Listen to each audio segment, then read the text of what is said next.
noite a todos e a todas, começando mais uma live com o Giro da Semana. Eu, Antônio Vieira, e junto com o camarada Diogo Bittencourt. Vamos comentar aqui o que teve de mais importante durante a semana na política e na sociedade. A primeira questão, Diogo, é a seguinte: o preço do arroz ele disparou de forma vergonhosa. Inclusive, o título que nós estamos botando aqui é que o Bolsonaro está matando o povo de fome agora. A situação ainda ela não ficou pior, porque o presidente da ASPA, Associação Paulista de Supermercados, né, e queira ou não, São Paulo é uma referência, o Ronaldo Santos diz que o arroz vai subir mais ainda. Dá uma comentada sobre essa disparada do arroz e o governo se mostrando sem nenhuma estratégia para isso. E aí, João? Boa noite, Antônio. Boa noite a todos que nos acompanham nessa live, né? Obrigado por mais essa oportunidade, Antônio. Bom, Antônio, na verdade, esse governo, assim como em todas as áreas, ele é mais uma área que ele não consegue atuar, né? Ontem eu vi algumas publicações, porque daí os robôs, né, e aqueles bolsominions, né, começam a compartilhar versões deturpadas da verdade, né? Versões completamente fake news. Aí comecei a ver coisas assim, tipo, você que queria ficar em casa, quando o presidente mandava, né, ir para a rua para manter a normalidade e tal, agora está se queixando do preço do arroz. Aí eu me pergunto, e até debati com algumas figuras aí do bolsonarismo, eu me pergunto, o que tem a ver o isolamento social, o que tem a ver as pessoas preservarem as suas vidas, né, aquelas que puderam ficar em casa nesse período, com o aumento da cesta básica, com o aumento do arroz, com o aumento do feijão, com o aumento do óleo de soja? Tem nada a ver. O que tem a ver, né, é uma política, né, por exemplo, que faz o dólar tal valor que está hoje, né? Ou os produtores brasileiros privilegiarem, né, as exportações para fora, né, exportar para outros países, do que abastecer o mercado interno. Então, essa é uma política de governo. O preço do arroz, o preço dessas commodities, elas estão nesses patamares porque o governo brasileiro, o governo Bolsonaro, não faz nada para que elas não aumentem do jeito que está aumentando, né? O que faziam, por exemplo, os governos Lula, Dilma, né? Através da Conab, por exemplo, compravam, né, e estocavam ali na safra para depois vender na entre-safra. E com isso, por exemplo, controlar, né, os aumentos do arroz, né, por exemplo. Então, mais uma vez, o governo Bolsonaro não atua, não trabalha, né, e agora vem com esse papinho furado, porque é sempre assim, né? Um governo incompetente, ele nunca é culpado de nada. Ele é o presidente da República, mas ele não é culpado de nada nunca, né? As obras do ex-presidente Lula e da ex-presidenta Dilma, ele gosta de ir lá inaugurar e dizer que é culpa dele, porque está inaugurando, né? E mentir.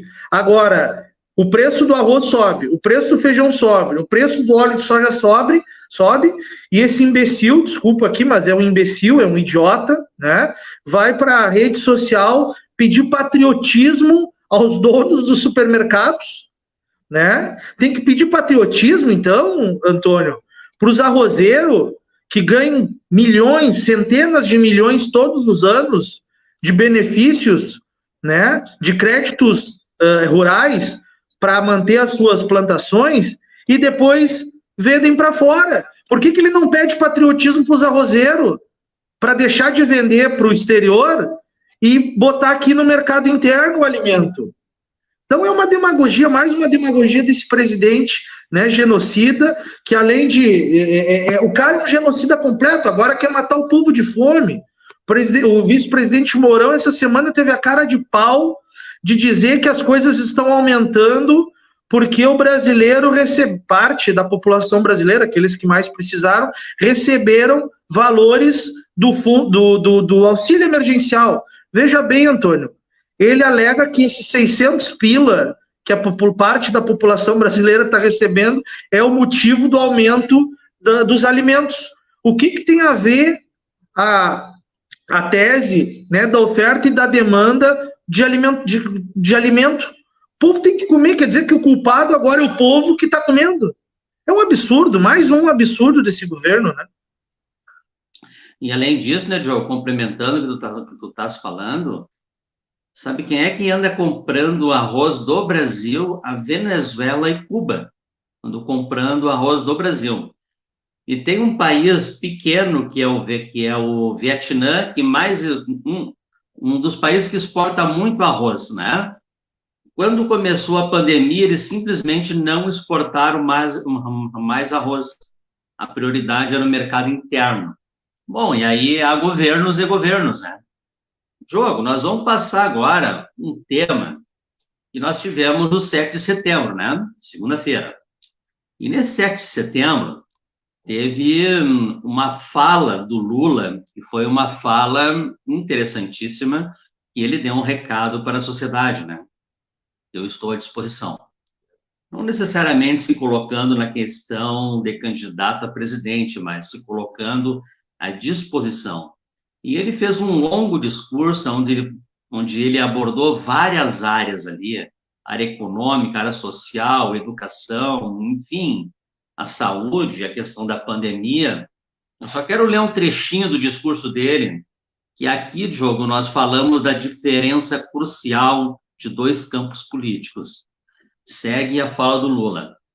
Cada um desses mortos que o governo federal trata com desdém tinha nome, sobrenome, endereço. Tinha pai, mãe, irmão, filho, marido, esposa, amigos. Dói saber que dezenas de milhares de brasileiros e brasileiras não poderão se despedir de seus entes queridos. Eu sei o que é essa dor. Estava comentado sobre essa fala do Lula aí, que eu acho que deu um norte aí para a esquerda toda, né? O que tu acha? Bom, a fala do presidente Lula, ela é um discurso histórico, né, Antônio? Nós tivemos dois Brasis no dia 7 de setembro, né? Um Brasil do diálogo, um Brasil da esperança, um Brasil da convergência, do amor ao próximo, né, do desenvolvimento, da humanidade, né, da proteção do nosso povo e da soberania nacional. Representados pela fala do presidente Lula, que ele sim, né, era o presidente, ele sim parecia o presidente em exercício, né? Ele falou o que os brasileiros gostariam de ouvir do presidente de verdade do país. E tivemos um outro país, né, representados pelo discurso, né, desse genocida, desse fascista do presidente Bolsonaro, né, que trouxe elementos como perseguição ao comunismo, né, entre outras bobagens, né, no seu discurso. É um discurso que não representa o povo brasileiro e que nem representa a realidade, não dialoga com a realidade, né? O Brasil, o mundo que Bolsonaro e seus asseclas, né, e que o seu gado, né, que segue, não é real, não é verdade, é aquilo que a gente sempre fala, né? Essa turma do Bolsonaro, eles tentam deturpar a verdade, eles tentam criar versões da realidade, versões da verdade. E o que a gente sempre diz, não existe versões da verdade. A verdade é uma só, a realidade é uma só. O que existe são versões da mentira. E Bolsonaro e seus seguidores, né, mentem em cima de mentira, em cima de mentira, em cima de mentira, e tentam criar essa narrativa, né, sempre reafirmando esse mundo irreal, esse mundo paralelo que não existe. Então, é um orgulho, né, esse discurso do presidente Lula, né? Claro que Lula é muito esperto, ele sabe que dificilmente, né, parte desse judiciário golpista, né, dificilmente venha a revogar os atos que cometeram contra ele. Ele sabe disso. Faz os recursos, nutre esperança, mas sempre sabendo que há uma dificuldade nesse sentido. né? Mas é como tu disse, o presidente se coloca à disposição do povo. Se for para disputar a eleição, melhor, né? É o único presidente capaz de repactuar o país e de nos recolocar, né, no caminho da esperança, no caminho do desenvolvimento e de proteger os mais pobres.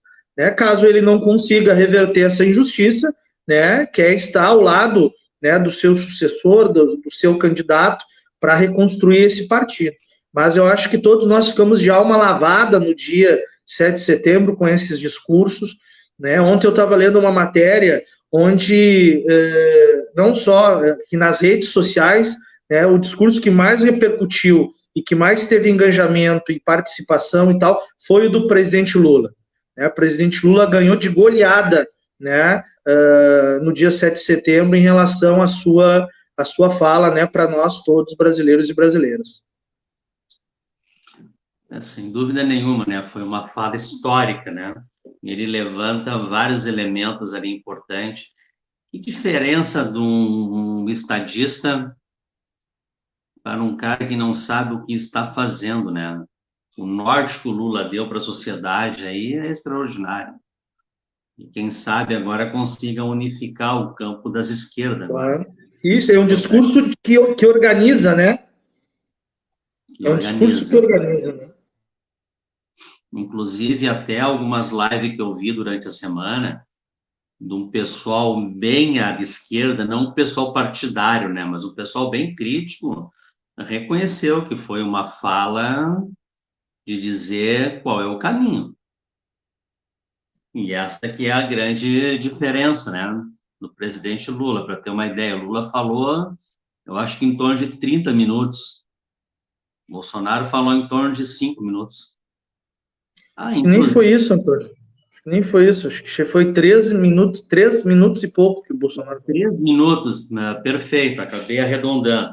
E tem uma outra coisa no discurso do Bolsonaro, não sei se tu reparasse, Jogo.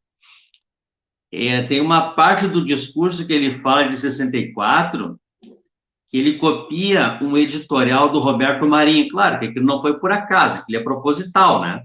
Proposital para dar um toque para a Rede Globo, que é o seguinte, olha, eu estou fazendo o que o doutor Roberto Marinho faria. Só isso. E nada mais do que isso. E aí é interessante nós observarmos isso. Mas, enfim, agora nós temos uma outra questão, Diogo, que é o seguinte. O Bolsonaro está sempre se sujeitando e rastejando para o Donald Trump, né? E agora ele consegue fazer uma que é pior ainda, né? Que é a seguinte, para tentar ajudar o Trump lá na reeleição, que está muito difícil, ele está prometendo zerar o imposto do etanol para poder beneficiar o presidente dos Estados Unidos. E olha ao nível do rebaixamento, da humilhação que nós chegamos. E isso aqui não tem nada em troca, não é aquela coisa assim, não, eu vou zerar esse produto e aí tu zera o outro produto que eu trago de vocês aí, né, mano? O nosso produto, para quando entrar aí, vai entrar com imposto zerado, uma contrapartida. Não tem contrapartida. Dá uma comentada da submissão do Bolsonaro ao presidente dos Estados Unidos. Bolsonaro e o seu governo, eles são a demonstração na prática do termo que a gente sempre fala, né, do viralatismo, né, do síndrome do vira-lata. Então, o governo Bolsonaro, ele é a exemplificação real, né, e prática desse termo. É um absurdo, né, é uma subversiência, é muito, como é que eu posso dizer, é um governo, assim, ele não é entreguista, é quase um fetiche desse governo, né, em ser comandado pelo Trump. É uma coisa de maluco, assim. Nós tomamos, agora, no último período, agora, por exemplo, tivemos a questão aí do aço, né, onde as atitudes do governo norte-americano, né, arrebentaram em a nossa política do mercado do aço. E agora, claro, tudo que o Trump pedir para Bolsonaro e para os seus asseclas, ele terá, né? Independente do que for, ele terá. Né? Já levou as nossas reservas de petróleo, do pré-sal, já levou, né, a nossa política de conteúdo local, né, para construir plataformas, equipamentos, maquinário também já levou. Então, tudo que ele quiser, ele leva, né? E esse governo vai entregar sempre de mão beijada. Sempre de mão beijada. Então, Antônio, eu não tenho dúvida que este governo precisa acabar o mais rápido possível, tá? Porque muitas das coisas que o governo Bolsonaro vem entregando e fazendo, né, além de serem muito danosas para o nosso país, elas dificilmente terão reversão depois no futuro. Será extremamente difícil reverter, né, essa política que entregou tanta coisa. Tem coisas que dificilmente a gente vai poder, num curto, médio, às vezes até longo prazo, recuperar. Né? Tu estás falando agora sobre essa questão, mas, por exemplo, a gente cabe aqui falar uma coisa aqui do Rio Grande do Sul, que é nosso, está aqui perto, que é o maior parque eólico da América Latina, que é aqui em Santa Vitória do Palmar, aqui no Chuí, né? Na metade sul do nosso estado, ali na fronteira com o Uruguai, né? Tem o maior parque eólico da América Latina, com quase 600 torres aerogeradoras, né? Onde o governo da presidenta Dilma e do presidente Lula, né, investiram quase 3 bilhões de reais para a construção daquele parque eólico. E agora, no mês passado, o governo Bolsonaro vendeu a concessão do espaço por 30 anos por 500 milhões, Antônio. 552 milhões de reais. Um parque eólico pronto, gerando energia já há alguns anos e que teve um investimento de 3 bilhões de reais. E o governo brasileiro entregou para uma empresa americana. Então, é difícil, tem situações que vão ser assim, ó, que hoje são irreversíveis, né? Então, é difícil, temos que lutar, não está fácil, mas precisamos combater, né, com as armas que temos, enfim, né, mas não está fácil essa conjuntura. Sem dúvida nenhuma. Agora nós temos uma polêmica agora, eu queria que tu falasse assim, que é no campo da própria esquerda, né? E é a questão daquela votação que teve no Congresso lá, sobre a isenção de impostos para as igrejas, né? Eu até andei olhando ali a votação ali, a esquerda ali, alguma, talvez aí tu me corrija, talvez 5% de deputados do PT votaram favorável a isso, talvez até menos, né? Quantos, Antônio? 5%? Do PT, tu disse quantos? Que votaram favorável às isenções. E a grande maioria votou contra, né? A grande maioria votou contra. Acho que foram 4, se eu não me engano, foram 4. Uma coisa assim, se não me engano, a bancada é 53, né? 55. 55, né? Então, assim, o PCdoB, sim, que fechou 100% favorável, né? O PCdoB. Enfim, e o grave disso é que essas isenções aqui se fala num perdão de 1 bilhão de reais. E aí foi feito aí uma pesquisa nas redes sociais, aí se mostrou que o Edir Macedo, ele tem uma mansão, né, no valor de 4 milhões de reais, é quando eu fiz a postagem, né, alguns internautas disseram, não, é por esse preço aí, é muito mais do que isso, é muito barato, é muito mais do que isso. Pois bem, aí o que o Edir Macedo faz? E aí ele e muitos pastores devem fazer a mesma coisa, colocam o seu imóvel no nome da igreja, né? E aí não paga imposto. E aí isso é uma picaretagem, né? Aí o que tu tá vendo nessa questão, Diogo, no campo da esquerda aí? O pessoal que está votando favorável a essa picaretagem. Está faltando clareza política? Está faltando coesão? O que está acontecendo, afinal? E aí? Olha, Antônio, eu acho que especificamente nesse debate aí do perdão aí na casa de quase 1 bilhão de reais para as igrejas, o que eu também sou totalmente contra esse tipo de perdão, né? Eu tenho uma posição muito firme, assim como tu também tens, de que com certeza as igrejas, todas elas, de qualquer, né, versão, deveriam pagar impostos, né? Todas elas, né? O patrimônio que essas igrejas constituem, né, e que principalmente os seus pastores, né, os seus donos, porque não é, Edir Macedo, ele não é, ele é o dono da Igreja Universal, assim como o R.R. Soares é o dono lá da dele, e assim por diante. O Valdomiro Santiago é dono daquela dele lá também.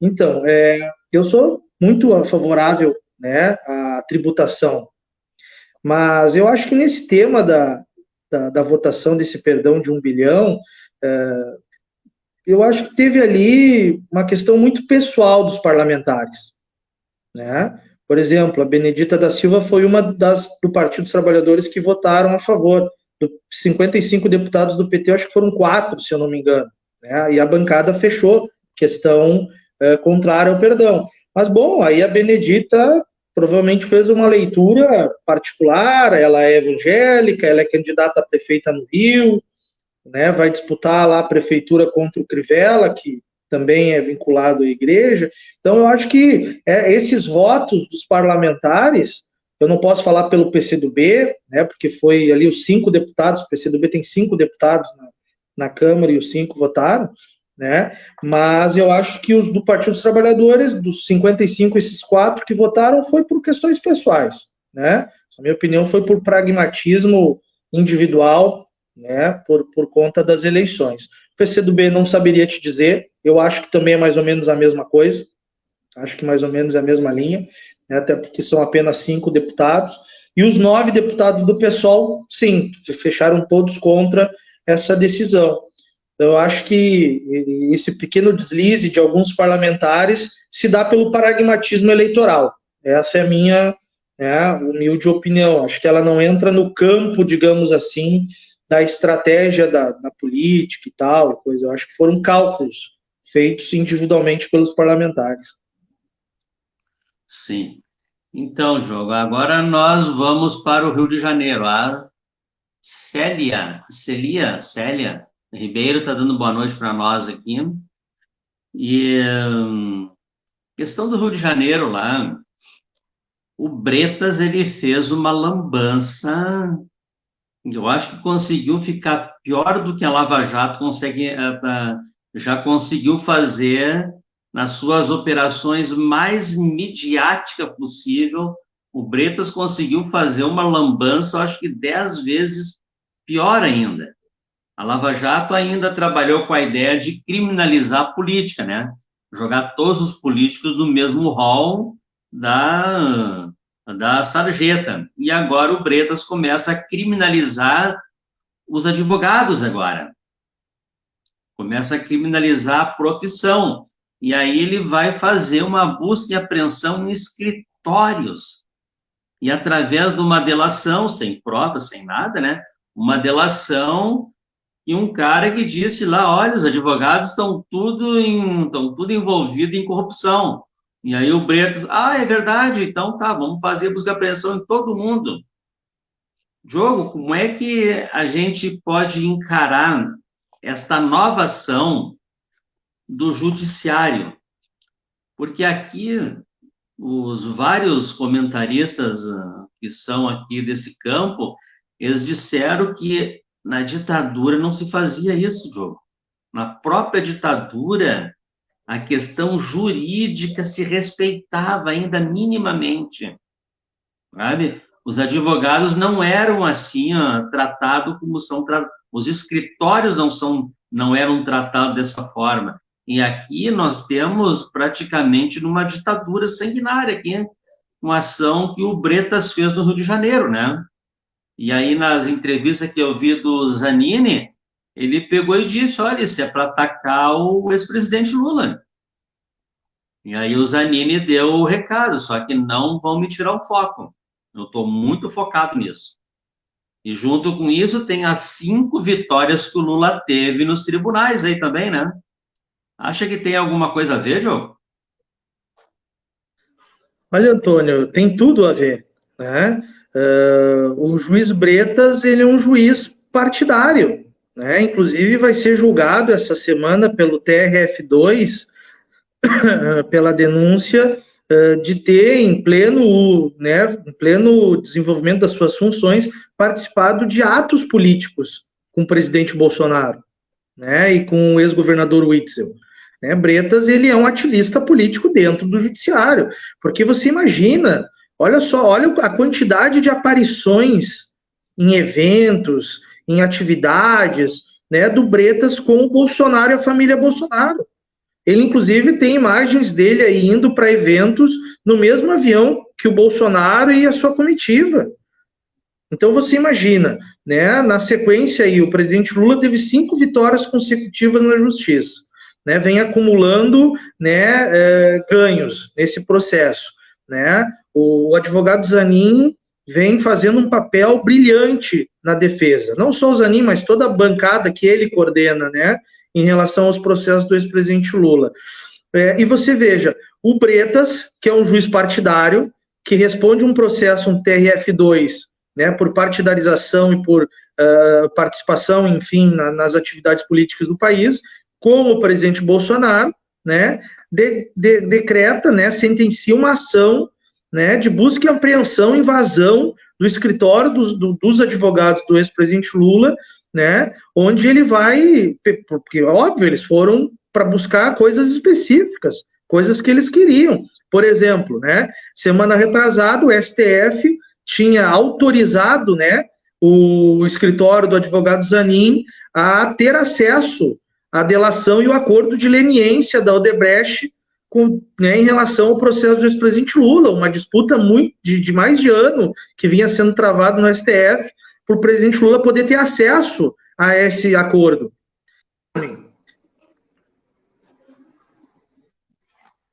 Deu uma cortada aqui.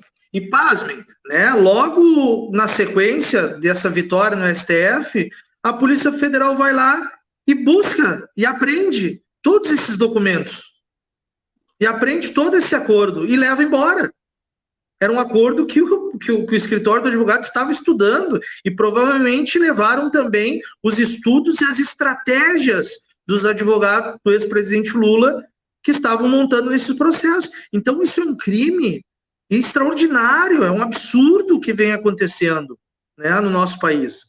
Então, se falou tanto, né, essa turma bolsonarista, essa turma lavajatista, usou tanto a questão do Brasil não virar uma Venezuela, mas o Brasil hoje está muito perto de virar uma Venezuela, né? Hoje, a partidarização do judiciário hoje no Brasil, ela é gigantesca. O judiciário hoje está, né, instrumentalizado para a política. E isso acontece, sim, em regimes ditatoriais. Então, o Brasil está muito perto, e cada dia mais perto, né, de um regime desse. E o judiciário é o principal braço, né, desta política. Então, eu espero que nas instâncias superiores, né, essas atitudes, assim como o Bretas, assim como o Dallagnol, como o Sérgio Moro, sejam revistas, né, e esses crápulas, né, tomem, né, as penalidades que merecem. Correto, Diogo. A Célia Ribeiro, estamos em uma ditadura velada, verdade. Diogo, essa semana nós tivemos a troca lá da presidência da Suprema Corte, né? Trocou o Dias Toffoli pelo Fux.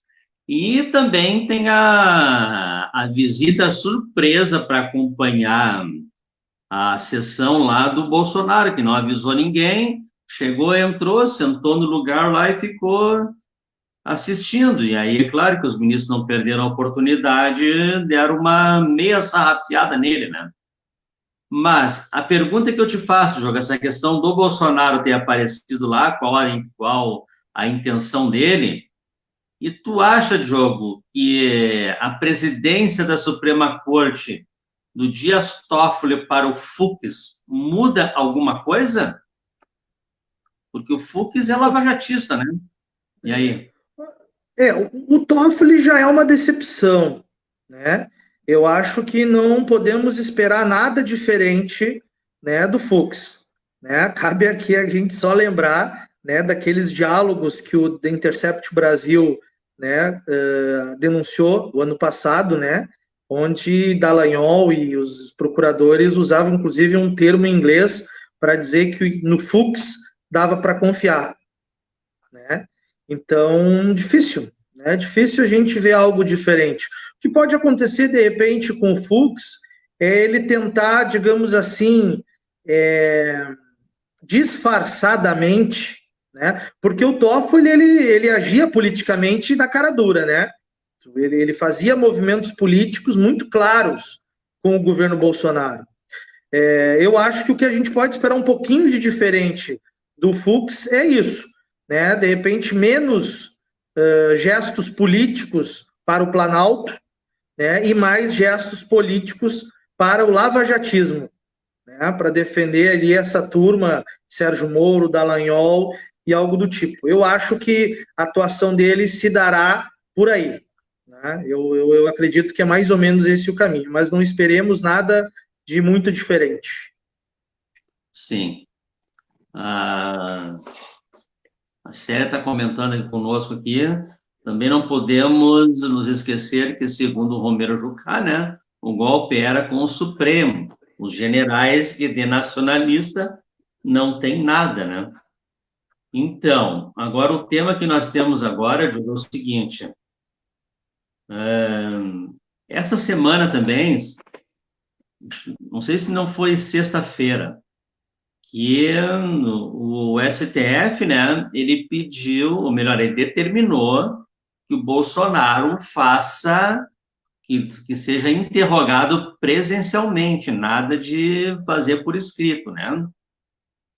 E agora, para nossa surpresa, ontem, né, saiu ali, e após uma reunião que se teve com a Procuradoria-Geral lá, o Bolsonaro decidiu recorrer ao plenário do Supremo contra a decisão do ministro Celso de Mello e proibiu de prestar depoimento. Eu te pergunto, Diogo, dentro desta problemática agora, será que o Bolsonaro vai apresentar algum atestado? Ele está com Covid? Ele está com gripe? Ele está com diarreia que ele não vai poder ir? Dá uma comentada sobre, será que o Supremo, parte do Supremo, está indo para cima dele? O que tu acha, Diogo? Ali eu acho que é tudo para inglês ver. Eu acho que aquilo ali sempre é uma relação de morde e assopra, né? Bolsonaro tentando fazer gestos para tutelar e chamar para o seu lado o STF, e o STF sempre, digamos assim, fazendo gestos e tentando tutelar também essa relação, né? A estratégia de defesa do Bolsonaro ela é muito simples. O problema é quando o Bolsonaro abre a boca, né? Então, por isso, a preocupação em ele fazer um depoimento presencial e sem por exemplo, sem um roteiro a seguir, porque ele já com roteiro já é um desastre, né? E ele, então, quando abre a boca de improviso e tal, ou tem que falar alguma coisa, só piora. Mas eu acho que, na verdade, é difícil avaliar o que o STF vai fazer, né? Eu acho que a decisão do Celso de Mello, ela é bastante assertiva, né? Eu acho que o grande problema foi quando autorizaram o Temer a fazer por escrito, né? O judiciário alega que, então, naquela época, digamos assim, pelo que eu li, né, a justificativa é que naquela época existia um acordo entre as partes, né, que nem o Ministério Público, nem a Polícia Federal, né, nem os advogados faziam questão de um depoimento presencial do ex-presidente Temer, e que agora as partes, né, desejam sim, né, que isso seja feito de forma presencial, né, e portanto, né, o Celso de Mello alega que agora deverá ser feito então de forma presencial. São ritos da justiça, né, que se usam tanto para defender uma tese quanto para defender outra. Mas eu acho que essa briguinha aí de queda de braço do STF com o presidente Bolsonaro, ela se dará até o fim, né, deste terrível mandato. O Diogo, para nós poder concluirmos a nossa live agora, ficou assim, ó. Terça-feira, o Dallagnol ele foi punido com uma censura no Conselho Nacional por 9 votos a 1.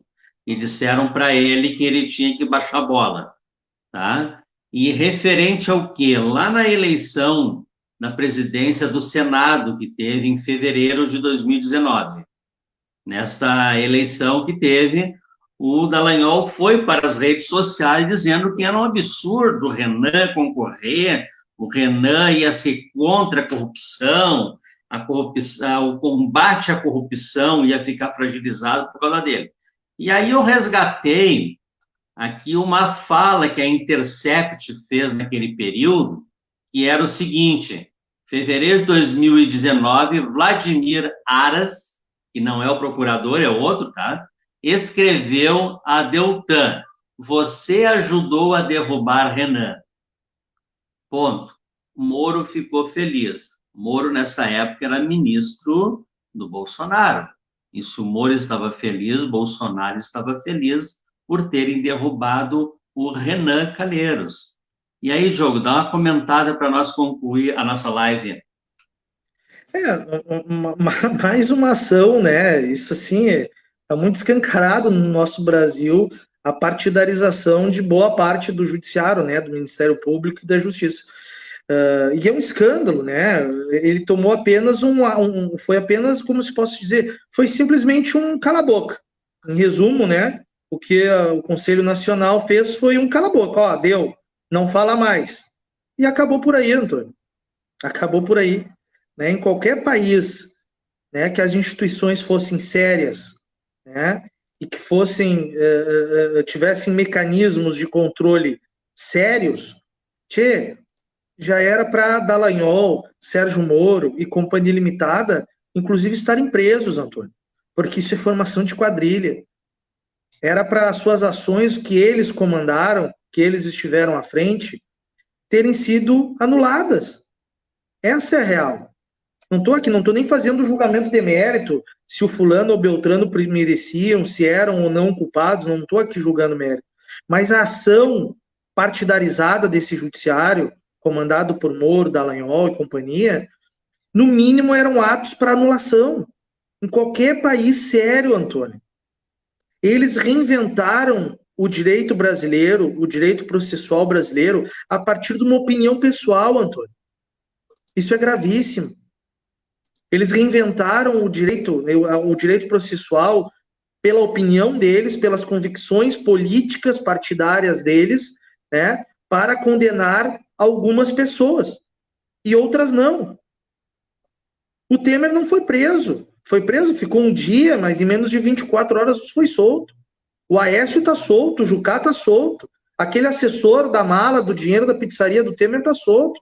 A turma do Gedel Vieira, dos 50 milhões de reais num bunker na Bahia, está solta. O Joesley Batista, o irmão, estão solto. Está todo mundo solto. Não é? E, bom, a justiça ela foi feita só para uma parte, né, desse país. Né? E os que menos tinham prova, o que menos tinha prova, o que menos tinha evidência e o que mais tinha elementos a seu favor para ser inocentado e para os seus processos serem anulados, que é o ex-presidente Lula, não aconteceu nada. Ficou quase 2 anos preso, seus processos continuam rolando, alguns, claro, obteve vitória, mas obteve vitória naqueles que não estão sobre a batuta, né, da República ali de Curitiba e do TRF4 aqui de Porto Alegre. Então é isso que está em jogo no Brasil. Né? Isso que nós temos que combater, isso que nós temos que ir para o pau até o último minuto, né? Para essa vergonha que é a partidarização de parte do Ministério Público e de parte do Judiciário brasileiro para dar um golpe na democracia brasileira, prender um ex-presidente inocente e entregar tudo que estão entregando hoje das nossas reservas, né, e da nossa riqueza natural. Sem dúvida nenhuma. Então tá, Diogo, essa foi a nossa live da semana.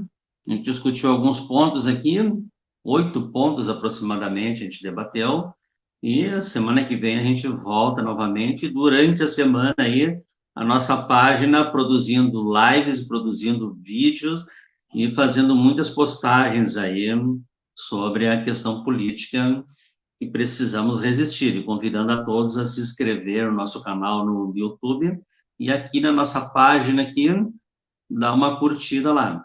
Obrigado a a Célia Ribeiro aqui, que participou muito no nosso bate-papo aqui. Então tá, Diogo, até a Obrigado, semana que obrigado. vem, valeu. Valeu, obrigado, Antônio, obrigado a quem nos assistiu, né? E mais uma semana aí de milhares de brasileiros e brasileiras que perderam suas vidas, né? Então quero, né, fazer uma saudação aí e fazer uma homenagem a todas essas famílias que perderam seus entes queridos, né? Infelizmente, de ontem para hoje foram mais 800. E para tu ver, né, Antônio, a gente tratou de tantos pontos e esse é um dos pontos que a gente, né, é uma coisa que infelizmente virou uma rotina no nosso país, né, que o governo não combate, que as instituições, né, do nosso país estão deixando acontecer, né, e, bom, enfim, que a gente se proteja, né, e proteja quem a gente gosta também, porque governo não existe no Brasil para combater isso. Verdade. Valeu, Diogo. Obrigado também a Fátima que entrou aqui, dando uma boa análise e boa noite. Valeu. Tchau, Boa até a noite, próxima pessoal. semana. Boa semana.